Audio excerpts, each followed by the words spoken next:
Bollywood cafe आज explain कर रहा है एक पॉलिश मूवी। ये मूवी पॉलिश फिल्म फेस्टिवल की अवार्ड विनिंग मूवी है। इस मूवी में एक मदर और एक सन के रिलेशनशिप को बखूबी उजागर किया गया है। अपने मॉम की ऊटपटांग हरकतों की वजह से एक बच्चा किस तरह से उस माहौल में अपने आप को संभालने की कोशिश करता है, देखेंगे हम इस मूवी में। पोलैंड के एक गांव में एक मॉम और उसका बेटा पैट्रिक रहते हैं। इस गांव की पॉपुलेशन बहुत ही कम है, लेकिन ये एक टूरिस्ट स्पॉट है। पैट्रिक के फादर यहाँ से कहीं दूर जॉब करते हैं, इसलिए मॉम और सन को हमेशा यहाँ पे अकेला ही रहना पड़ता है। पैट्रिक शुरू से ही यहाँ पे रहा है, इसलिए वो हमेशा से अकेला महसूस करता है। पैट्रिक के लिए उसकी दुनिया सिर्फ और सिर्फ उसकी माँ ही है। वो अपनी मदर के साथ ही हमेशा खेलता है, वो अपनी मदर के साथ ही साइकिलिंग करता है, वो अपनी मदर के साथ ही हमेशा स्विमिंग करता है, लेक के पास जाता है, गेम खेलता है। उसका कोई और फ्रेंड है ही नहीं। उसकी सारी दुनिया उसकी मॉम ही है। वो अपनी मॉम के साथ अपनी गांव के पास चलने वाली ट्रेन के साथ रेस भी लगाता है और ये उनका डेली का रूटीन है। पैट्रिक की दुनिया जैसे उसकी मॉम ही है। पैट्रिक की सारी दुनिया उसके मॉम के इर्द गिर्द ही घूमती है। पैट्रिक और उसकी मॉम का रिलेशन ठीक वैसा ही है जैसा हर किसी बच्चे का अपनी माँ के साथ होता है। वात्सल्य से भरा और प्यार से भरपूर इस रिलेशनशिप में किसी और की कोई जगह नहीं थी। लेकिन पैट्रिक की जिंदगी में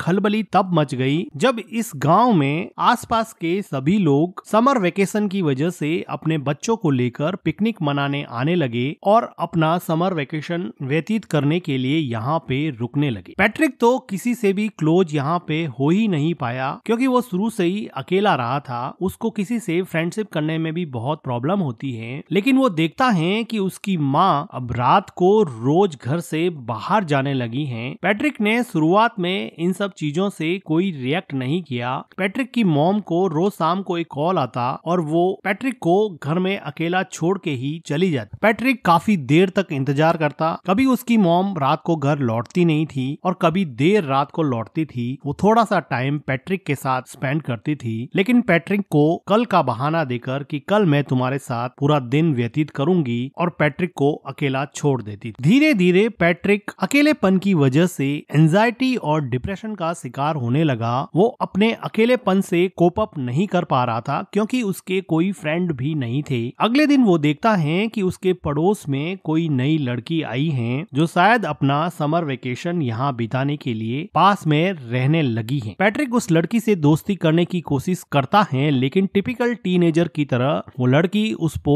कोई रेस्पॉन्स नहीं देती है। अगले दिन पैट्रिक की मॉम जब फिर से घर के बाहर जाने लगती हैं, तो पैट्रिक को बहुत बुरा लगता है और वो अपनी मॉम के ड्रेस पर जूस से भरा ग्लास गिरा देता है, जिसकी वजह से उनकी मॉम उस पर बहुत चिल्लाती है और उसको डांटने लगती है। वो उसके मन की हालत नहीं समझ पा रही थी कि वो अंदर से कितना अकेला फील कर रहा है, लेकिन जैसे उसको कोई फर्क ही नहीं पड़ता, वो अपनी ड्रेस चेंज करके फिर से शाम को अपने बॉयफ्रेंड से मिलने के लिए निकल जाती है। पैट्रिक अपनी मॉम का पीछा करता है। वो देखता है कि कहाँ जाती हैं। कुछ देर जाने पर उसको पता चलता है कि वो हमेशा अपने एक बॉयफ्रेंड से मिलती हैं। पैट्रिक को अपनी मॉम के पीछे जाते समय एक हिरण का बच्चा दिखता है जो अकेला सड़क पर घूम रहा था। ये डायरेक्टर का मेटाफर है कि किस तरह से हिरण के बच्चे को भी उसकी माँ ने अकेला छोड़ दिया है और वो इस सुनसान से जंगल में अकेला घूम रहा है, जैसे कि पैट्रिक भी अपनी माँ के बिना इस पूरे गांव में पूरे समर वेकेशन में अकेला पड़ गया है। पैट्रिक को हिरण के बच्चे को देख के जैसे कुछ सांत्वना मिली और वो अगले दिन नए दोस्त बनाने के लिए तैयार हो गया। वो पास में आई लड़की माइका से बात करने लगा और थोड़ी देर एक दूसरे से बात करने के बाद में वो दोनों एक दूसरे के दोस्त बन गए। माइका बताती है कि उसके पेरेंट्स का डिवोर्स हो चुका है। वो खुद भी बहुत अकेला महसूस करती है। अब माइका और पैट्रिक में काफी दोस्ती हो जाती है और अब पैट्रिक वो सारी एक्टिविटीज जो अपनी माँ के साथ किया करता था, साइकिलिंग करना, स्विमिंग करना और लेक के पास बैठ के टाइम स्पेंड करना, ये सारी चीजें अब वो माइका के साथ करने लगा। उसको माइका के साथ अब मजा आने लगा और अब वो अपने लोनलीनेस को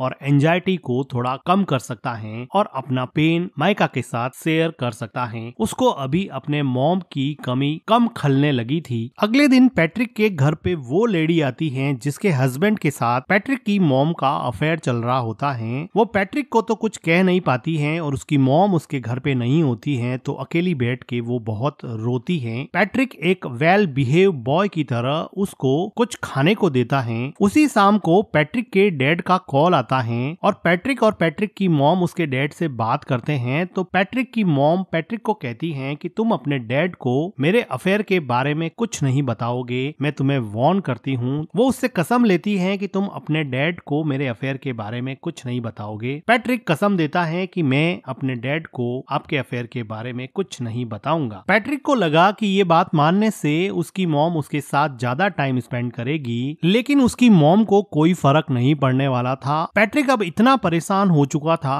कि वो मेन डोर की कीज भी छुपाने लगा। वो अपनी मॉम को जाने से रोकने लगा, लेकिन उसकी मॉम उसको मार के उससे लड़ झगड़ के भी अपने बॉयफ्रेंड से मिलने जाती थी। पैट्रिक चाहे अकेला बैठ के कितना भी परेशान हो, उसको जैसे कोई फर्क ही नहीं पड़ता। पैट्रिक के लिए अब एकमात्र सहारा उसकी नई नई दोस्त माइका थी, जिसके साथ वो काफी टाइम स्पेंड किया करता था और यहाँ के पिकनिक स्पॉट लेक में स्विम करता और वहाँ पर गेम खेलता। लेकिन उसकी ये खुशी ज्यादा दिन चलने वाली नहीं थी, क्योंकि माइका को यहाँ पर एक उनकी उम्र से काफी बड़ा लड़का परेशान कर रहा था। ऐसा लग रहा था कि माइका इस लड़के से बहुत डरती है। पैट्रिक इतना छोटा था कि इस गैंग से माइका को बचाने के लिए वो कुछ भी नहीं कर पाया, लेकिन उसको मन ही मन बहुत हर्ट हुआ, क्योंकि वो लड़का माइका को वार्न कर रहा था कि तुम इस लड़के से नहीं मिलोगी, तुम सिर्फ मेरे से ही मिलोगी। उसी रात को पैट्रिक अपनी मॉम का जब पीछा कर रहा था तो वो देखता है कि माइका और वो बड़ा लड़का एक दूसरे के साथ काफी टाइम स्पेंड कर रहे हैं, जिसको देखकर पैट्रिक को लगा कि अब उसकी जिंदगी वापस से अकेलेपन का शिकार होने वाली है। वो काफी मायूस हो जाता है। वो घर पर भी काफी टाइम तक अपनी मॉम का वेट करता। जब देर रात उसकी मॉम घर पे आती तो पैट्रिक उससे अपना टाइम मांगता, लेकिन वो थक हार के सो जाती और पैट्रिक उसकी मॉम के आने के बाद में भी अकेलेपन का ही शिकार रहता। अगले दिन सुबह पैट्रिक को माइका मिलती है और वो माइका को पूछता है कि क्या उस लड़के ने तुम्हारे साथ कोई जबरदस्ती की थी। तो माइका जैसे डर गई हो और वो डर के मारे वहाँ से भाग के घर में चली जाती है। पैट्रिक उसको जाके पूछता है कि हुआ क्या, मुझे ये तो बताओ। वो बिना कुछ बोले ही रोने लग जाती है। पैट्रिक को ऐसा लगता है कि उसके साथ जबरदस्ती की गई है। वो दौड़ के जाता है और उन लड़कों के ग्रुप में उस लड़के पे अटैक करता है, लेकिन एक छोटा बच्चा उससे कैसे लड़ेगा और वो बड़ा लड़का पैट्रिक को ओवर पावर कर देता है और पैट्रिक यहाँ पे कुछ नहीं कर पाता। थोड़ी देर बाद में माइका वापस पैट्रिक के पास आती है और उसको समझाने की कोशिश करती है कि हम दोनों अच्छे दोस्त बन सकते हैं, तुम इतना हर्ट क्यों हो गए हो। लेकिन पैट्रिक को डीप डाउन कहीं पे हर्ट हो गया था। वो वापस से माइका से बात ही नहीं करना चाहता था, क्योंकि वो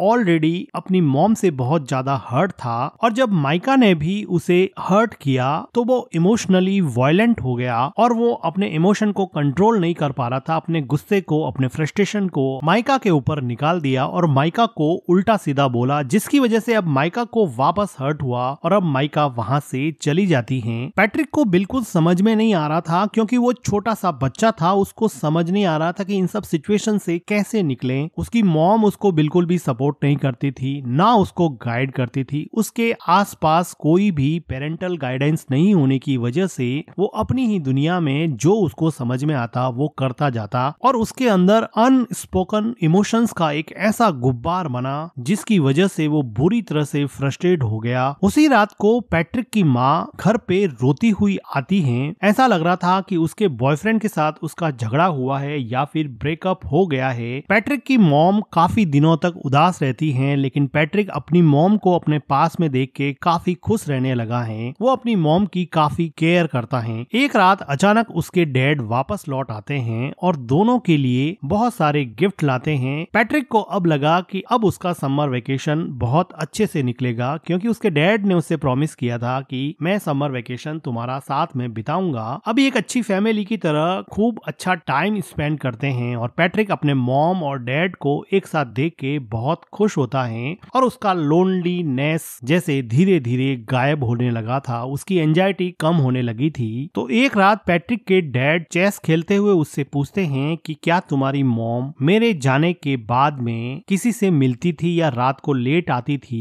लेकिन पैट्रिक ने अपनी मॉम को प्रॉमिस किया था कि वो उसका राज किसी को नहीं बताएगा, इसलिए वो अपने डैड को अपनी मॉम के अफेयर के बारे में कुछ नहीं बताता है। लेकिन उसके डैड को इस बात पे डाउट हो जाता है क्योंकि पैट्रिक की मॉम का बिहेवियर काफी चेंज हो गया था। उसी टाइम पे पैट्रिक के घर पे माइका आती है और वो उससे बात करने के लिए कहती है। माइका के कहने पर पैट्रिक उसके साथ साइकिलिंग पे जाता है और लेक में स्विम करने के बाद में माइका उसको बताती है कि अब मेरा समर वेकेशन खत्म होने को है, मैं यहाँ से चली जाऊंगी। माइका को पैट्रिक को हर्ट करने पर काफी दुख लग रहा था, लेकिन पैट्रिक अब इसमें कुछ ज्यादा कर नहीं सकता क्योंकि अगर समर वेकेशन खत्म होगा तो माइका को जाना ही पड़ेगा। वो अपने घर पहुंचता है और वो देखता है कि सीढ़ियों पर वही लेडी जो थोड़े दिन पहले उसके घर आई थी वो सीढ़ियों से नीचे उतर रही है। वो अंदर जाके देख रहा है कि उसके डैड बाथरूम में बैठे बैठे रो रहे हैं। उसको समझ में आ जाता है कि उस लेडी ने उसकी मॉम के अफेयर के बारे में उसके डैड को बता दिया है क्योंकि उस लेडी के हस्बैंड के साथ ही उसकी मॉम का अफेयर चल रहा था। तो इस बात से दुखी होके उसके डैड ने अब ये डिसाइड किया है कि अब वो यहाँ नहीं रहेंगे और वापस जॉब करने चले जाएंगे और शायद कभी वापस नहीं आएंगे। पैट्रिक की मॉम पैट्रिक के डैड को समझाने की कोशिश करती है, लेकिन जब आप रिश्तों की बुनियाद विश्वास को ही हिला देते हैं, ट्रस्ट को ही खत्म कर देते हैं, तो किसी भी इंसान को रोकना लगभग नामुमकिन सा हो जाता है। पैट्रिक के डैड अब यहाँ से चले जाते हैं। समर वेकेशन खत्म हो जाता है। अब पैट्रिक को स्कूल जाना होता है। पैट्रिक की मॉम पैट्रिक को तैयार करके स्कूल छोड़ने जाती हैं। वो दोनों सड़क पर चल रहे हैं, दोनों एक दूसरे से बात भी नहीं कर रहे हैं। पैट्रिक को अपनी मॉम पे बहुत गुस्सा है क्योंकि उसकी मॉम की वजह से उसके डैड उसको छोड़ के चले गए। उसके सेल्फिश बिहेवियर की वजह से वो किसी से घुल मिल नहीं पाया। वो मेंटली इतना ब्लॉक हो गया कि दूसरे बच्चों से बात भी नहीं कर पाता था और ना ही उसको अपनी मॉम का प्यार मिलता। अब वो रेलवे ट्रैक को क्रॉस करने वाले हैं। उसकी मॉम आगे जा रही है, बच्चा पीछे छूट जाता है, जो कि डायरेक्टर का मेटाफर है कि आप अपनी जिंदगी में आगे बढ़ रहे हो और बच्चों को आपने पीछे छोड़ दिया है। और इन दोनों के बीच में न जाने कौन सा इमोशनल आउटब्रस्ट रूपी ट्रेन आके आपके सपनों को, आपके अपनों को कब कुचल दे पता नहीं चलेगा। उसकी मॉम पीछे मुड़ के देखती है कि पैट्रिक पीछे रह गया है। वो ट्रेन को देख के डर जाती है, रोने लगती है कि उसके बच्चे का क्या होगा। अचानक से ये मोमेंट उसको रियलाइज कराता है कि उसकी जिंदगी में कौन इम्पोर्टेंट है, उसकी जिंदगी का अहम हिस्सा कौन है। वो आदमी जिसको वो रोज मिलने जाती है या फिर वो हस्बैंड और उसका बेटा जो हमेशा उसके साथ थे, साथ खड़े थे। वो खूब रोती है। उसको रियलाइज होता है कि शायद उसकी जिंदगी का ट्रैक अब उसे चेंज करना पड़ेगा और इसी के साथ ये मूवी एंड हो जाती है। मूवी का एक्सप्लेनेशन अगर आपको अच्छा लगा हो तो वीडियो को लाइक कीजिए, हमारे चैनल को सब्सक्राइब कीजिए and thank you for watching.